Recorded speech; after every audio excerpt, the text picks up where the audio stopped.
Puji Tuhan, Bapak Ibu yang dikasihi oleh Tuhan, kita bersyukur buat setiap anugerah Tuhan, kebaikan Tuhan di dalam setiap kehidupan kita. Puji Tuhan, saat hari ini kita kembali merenungkan satu bagian dalam kebenaran firman Tuhan yang saya beri tema perlindungan dari Tuhan. Kita buka kitab kita di dalam Yeremia pasal 39 ayat 17 sampai dengan 18. Yeremia 39 ayat 17 sampai dengan ayat yang ke-18. Saya akan bacakan firman Tuhan. Pada waktu itu juga demikianlah firman Tuhan, aku akan melepaskan engkau dan engkau tidak akan diserahkan ke dalam tangan orang-orang yang kau takuti.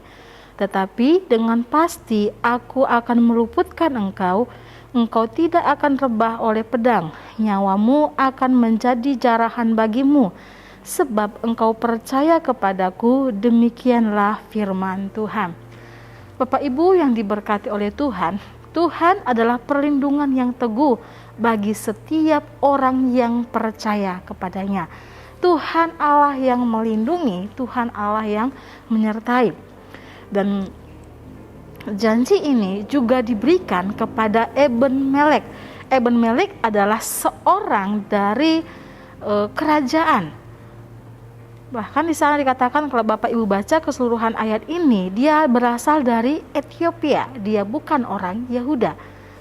Tetapi di sana dikatakan Eben-Melek menjadi seseorang yang menolong Yeremia ketika Yeremia dalam keadaan yang tidak baik, ketika bangsanya membuang dia ke dalam sumur, dan dia meminta kepada raja supaya Yeremia diangkat dari sumur, karena dia berkata bahwa sumur itu adalah bukan tempat yang baik bagi dia, takutnya nanti Yeremia bisa mati. Dia melihat ketidakadilan di sana. Dia melihat bahwa umatnya, dia melihat bahwa orang Yehuda berusaha supaya sang nabi atau Yeremia binasa.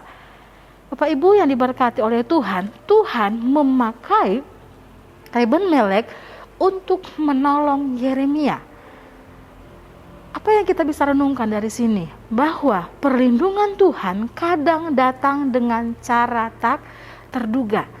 Perlindungan Tuhan kadang datang dengan cara tidak terduga. Karena apa?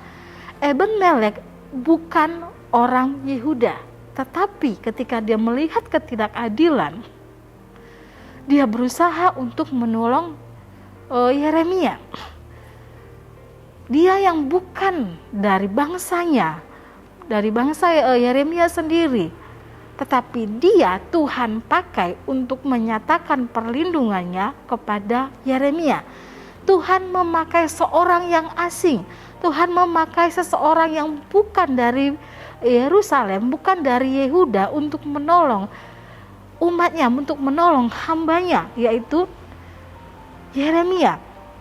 Sehingga ketika Allah menyatakan perlindungannya di dalam kehidupan Yeremia, Allah juga menyatakan perlindungannya kepada Eben-Melek. Yeremia adalah seorang hamba Tuhan yang setia kepada Tuhan, yang melakukan kebenaran firman Tuhan, yang menyampaikan firman Tuhan tepat seperti yang Allah katakan kepada Yeremia. Sehingga pada akhirnya Eben-Melek pun mendapatkan perlindungan daripada Tuhan. Bukan hanya Yeremia, tetapi Eben-Melek. Di sana dikatakan di ayat yang ke-17, tadi sudah saya bacakan, bahwa Allah berjanji bahwa Allah akan meluputkan dia dari musuhnya. Karena tindakan tersebut merupakan perwujudan dari imannya kepada Allah. Di ayat 18 bagian terakhir, kalimat yang terakhir di sana dikatakan, sebab engkau percaya kepadaku, demikianlah firman Tuhan. Mengapa Eben-Melek mendapatkan perlindungan daripada Tuhan? Karena dia percaya kepada Allah Israel.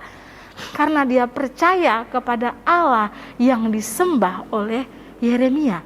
Dan janji Tuhan juga berlaku kepada dia. Dan di sana dikatakan bahwa Tuhan berjanji bahwa Tuhan akan melepaskannya dan tidak akan diserahkan kepada musuhnya.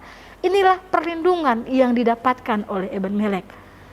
Kalau Yeremia mendapatkan perlindungan daripada Tuhan dari setiap masalah yang dihadapi, dia tetap melihat banyak pertolongan Tuhan di dalam kehidupannya. Eben-Melek, karena imannya kepada Allah, dia menolong Yeremia, sehingga perlindungan itu juga berlaku bagi dia. Dan Allah berjanji akan melepaskannya dari musuh-musuhnya. Dan dia tidak akan ikut dijara, dia tidak akan pergi kepada pembuangan, tetapi dia akan dilepaskan.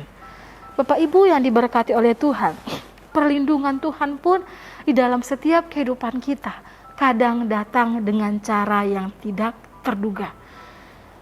Ketika kita menghadapi persoalan masalah yang kita hadapi, dan ketika kita melihat bahwa ada banyak pintu yang tertutup, tidak ada jalan keluar dalam persoalan kita, tidak ada jalan keluar dalam masalah kita. Tapi firman Tuhan mengatakan, kadang cara Tuhan menolong kita adalah cara yang tidak terduga, cara yang tidak terpikirkan. Allah bisa memakai siapa saja untuk menolong kita. Allah bisa memakai siapa saja untuk menyatakan perlindungannya, untuk menyatakan penyertaannya di dalam setiap kehidupan kita. Karena itu, jangan pernah berhenti untuk tetap berharap kepada Tuhan. Jadi, apa yang harus kita lakukan supaya memperoleh jaminan perlindungan daripada Tuhan? Yang pertama, yaitu hidup dalam rencana Tuhan. Hidup di dalam rencana Tuhan. Yeremia 29 ayat yang ke-11 di sana dikatakan, sebab aku ini mengetahui rancangan-rancangan apa yang ada padaku mengenai kamu. Demikianlah firman Tuhan, yaitu rancangan damai sejahtera dan bukan rancangan kecelakaan, untuk memberikan kepadamu hari depan yang penuh harapan. Bapak Ibu yang diberkati oleh Tuhan, rencana Tuhan dalam hidup kita jauh lebih sempurna daripada rencana kita terhadap diri kita sendiri. Rencana Tuhan dalam hidup kita jauh lebih baik daripada rencana kita sendiri. Karena itu, hiduplah dalam rencana dan kehendak Tuhan. Karena firman Tuhan jelas mengatakan bahwa rencananya adalah mendatangkan damai sejahtera. Rencananya mendatangkan kebaikan di dalam setiap kehidupan kita. Yang kedua, tinggal di dalam Tuhan. Tinggal di dalam Tuhan.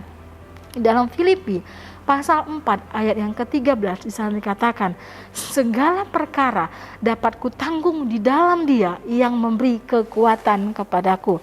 Di sana dikatakan bahwa segala perkara, segala masalah dapat aku tanggung. Kenapa kita dapat tanggung? Karena kita ada di dalam Tuhan, di dalam Dia yang memberi kekuatan. Berarti bahwa kekuatan perlindungan itu kita bisa terima ketika kita ada di dalam Tuhan. Ketika kita ada di dalam Dia, sehingga kita mampu menghadapi segala persoalan. Kita mampu menghadapi setiap masalah di dalam setiap kehidupan kita.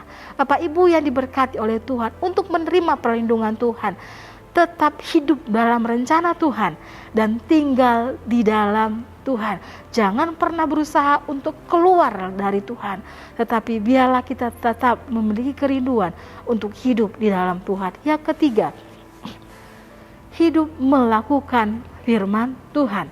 Melakukan firman Tuhan. Yakobus pasal yang pertama ayat yang ke-22 di sana dikatakan, Yakobus pasal yang pertama ayat yang ke-22, tetapi hendaklah kamu menjadi pelaku firman dan bukan hanya pendengar saja, sebab jika tidak demikian kamu menipu diri sendiri. Di sana dikatakan bahwa hendaklah kamu menjadi pelaku firman, bukan hanya sebagai pendengar. Tinggal di dalam Tuhan juga berarti mengikuti Tuhan dan juga melakukan firman-Nya dengan setia. Tinggal di dalam Tuhan, tinggal di dalam kehendak Tuhan, berarti menjadi pelaku firman Tuhan. Melakukan kebenaran firman Tuhan di dalam setiap kehidupan kita, sehingga kita boleh melihat, menyaksikan kemurahan Tuhan, perlindungan Tuhan juga berlaku dalam hidup kita. Bukan hanya kepada Yeremia, bukan hanya kepada Eben-Melek, tetapi juga kepada setiap kehidupan kita. Mazmur 91 ayat yang ke-7. Mazmur 91 ayat yang ke-7 di sana firman Tuhan, Walau 1000 orang rebah di sisimu dan 10.000 di sebelah kananmu, tetapi itu tidak akan menimpa kamu. Ayat yang ke-9 sampai dengan ayat yang ke-13. Sebab Tuhan ialah tempat perlindunganmu, yang maha tinggi telah kau buat tempat perteduhanmu. Malapetaka tidak akan menimpa kamu, dan tulah tidak akan mendekat kepada kemahmu, sebab malaikat-malaikatnya akan diperintahkannya kepadamu untuk menjaga engkau di segala jalanmu. Mereka akan menentang engkau di atas tangan, mereka akan menatang engkau di atas tangannya, supaya kakimu jangan terantuk kepada batu. Sehingga singa dan ular tedung akan kau langkahi, engkau akan menginjak anak singa dan ular. Bapak Ibu yang diberkati oleh Tuhan, di sana dikatakan sebab Tuhan adalah tempat perlindungan kita yang teduh. Dia akan melindungi kita dari segala persoalan, dari segala musibah yang terjadi. Apa yang kita alami hari-hari ini, apa yang kita alami pada saat-saat hari ini, di tengah-tengah pandemi, di tengah-tengah situasi yang tidak baik, kita bersyukur kita punya Allah yang hidup. Dia akan menyatakan perlindungannya di dalam setiap kehidupan kita. Mazmur 46 ayat yang kedua sampai dengan ayat yang keempat. Mazmur 46 ayat yang kedua sampai dengan ayat yang keempat, firman Tuhan. Allah itu bagi kita tempat perlindungan dan kekuatan, sebagai penolong dalam kesesakan sangat terbukti. Sebab itu kita tidak akan takut, sekalipun bumi berubah, sekalipun gunung-gunung goncang di dalam laut, sekalipun ribut dan berbuih airnya, sekalipun gunung-gunung goyang oleh geloranya. Sana dikatakan sekalipun segala sesuatu akan binasa, sekalipun dunia ini bergoncang, tetapi firman Tuhan menjelaskan kita tidak akan takut. Karena apa? Ada perlindungan yang Tuhan nyatakan, ada damai sejahtera, ada ketenangan yang Tuhan nyatakan di dalam setiap kehidupan kita. Asalkan kita hidup dalam rencana Tuhan, tinggal di dalam Tuhan, dan menjadi pelaku firman Tuhan. Puji Tuhan, Tuhan Yesus memberkati setiap kehidupan kita. Kita akan berdoa.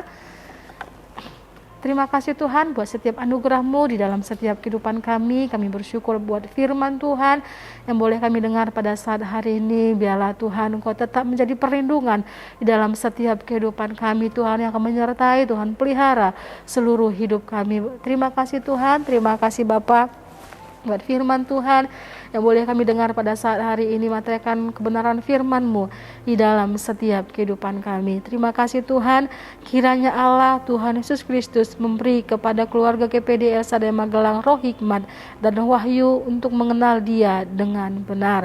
Terpuji terpujilah nama-Mu, dalam nama Tuhan Yesus Kristus kami berdoa mengucap syukur. Haleluya, amin.